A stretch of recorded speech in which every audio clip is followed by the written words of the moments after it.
Benta ngin poi sa benta ke part-2. Na benta ban solve ini jingkeli coding and decoding jong ka JDA ban pelok daga exam MPSC. Dah shwa bangin poi sa kata.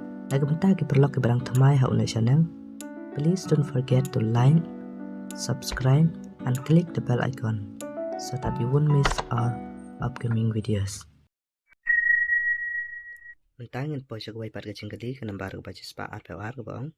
If Prema is quoted as 96731, how can Rama be written in that code? Option A, option B, option C, option D. That's one solve your next question. Solution.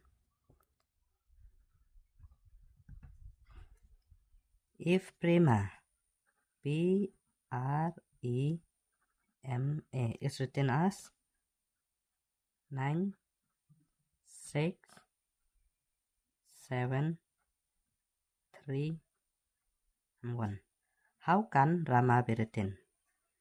Come on, Rama, R-A-M-A, O-R, 6, A, 1,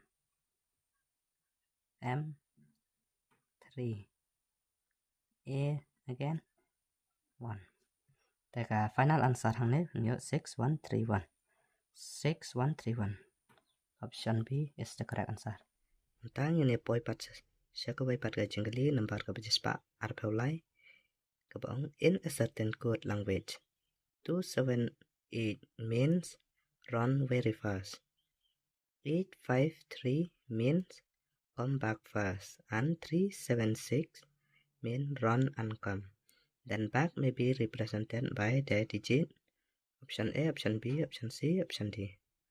That's one solve in a jingkeli. Hang ne ka jingkeli ka ong in a certain code language 278 mean run very fast. Solution run very fast. Okay, ang guna 278. Come on, 278. And then 853 means come back fast. Come back fast. Come back fast. Mudna 853. 853. And then 376 means run and come. Run and come. Card number 376. 376. Take a jingkeli ka on, then back may be represented by the digit back.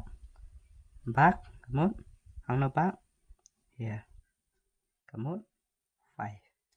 Take a final answer nyo ang ne today 5. Option C is the correct answer. Tingin po sa kawai pat ka jingkeli ka nambar ka bajispa arpo sao ka on. If the sequence is A, B, C, D, E, F, G, H, I, what come next? Option A, option B, option C, option D.